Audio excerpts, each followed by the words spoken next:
That's got to be the best part I've ever seen. So it would seem.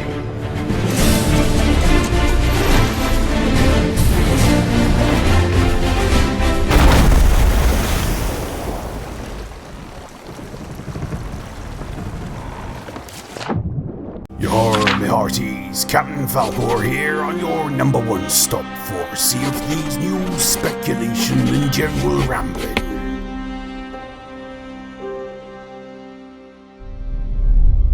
Hey peeps, Falcore here. Look at that! Would you just look at it? That is the Devil's Roar, ladies and gentlemen. Doesn't it look pretty? These preview shots were revealed yesterday at Gamescom 2018 in Germany with a bunch of other games that I really don't care about. So let's delve in and see what we can see. As you can see, these new lands look amazing. It appears as though there are several islands dotted around, and all the ones shown in this preview have active volcanoes. There also appears to be offshore volcanoes just dotted around, ready to make your sailing a living nightmare. As I've explained in previous videos, and I will leave a link to the video in the in-screen annotations, these volcanoes will not always be active, but once they begin to erupt, the land will begin to shake. Geysers will begin to spew hot water that will send your character flying into the air, and rocks will begin to fall from the sky, which can be disastrous both for you and your ship. Ouch. The water itself will also become superheated, which means swimming in it will boil you alive. That is where the rowboat will come into play, making traversing the islands a lot easier, and also means you can keep your main ship at a distance so it can be safe from falling rocks. I was also very pleased indeed to see this.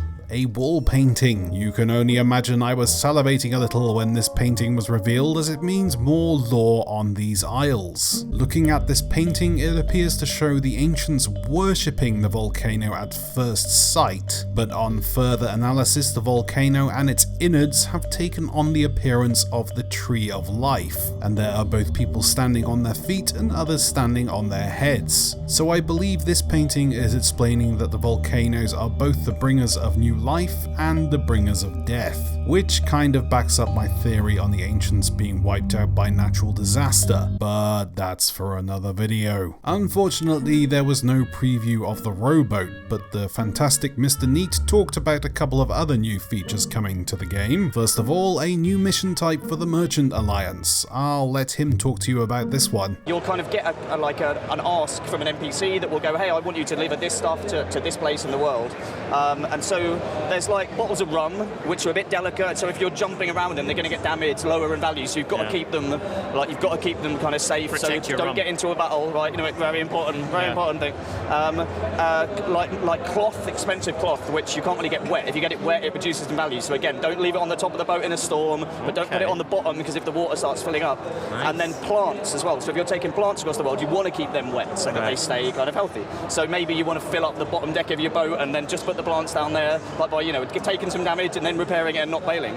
So it's going to be really interesting to see that, because I could come onto your boat, see your stuff, and I could do what I wanted. Like, I could start pouring water on your cloth for a laugh, or I could steal it and take it, because I'll be able to know where I need to take that. So wicked. It's like really cool for us to be introducing new ways to play, especially for the merchants, because our data and feedback tells us that that's the one people kind of wanted something new to kind of go and play with and stuff. So. Very cool indeed. This is something that merchants should have had since the beginning. I love the fact that they're expanding on things the different alliances can do, as this can only mean new and interesting ways and things coming in the future for Gold Hoarders and the Order of Souls. He also talked of a Reaper's Mark flag coming in the next Build Rat adventures, which will be a flag that once flown on your ship makes you visible on the map to everyone on the server. We're also bringing in the Reaper's Mark, which is a flag you can fly. Okay. And it will then put your ship on the map for everyone else in your world to see. Yeah. So it's kind of like, bring it. Right, Come on. Come and have a go if you think you're hard enough.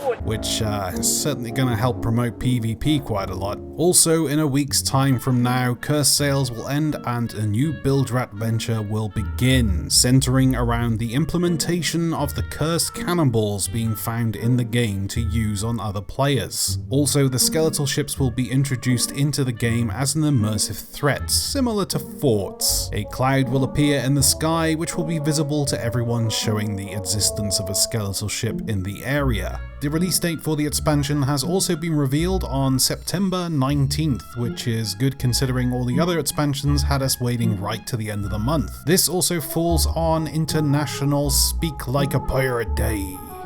Yarr!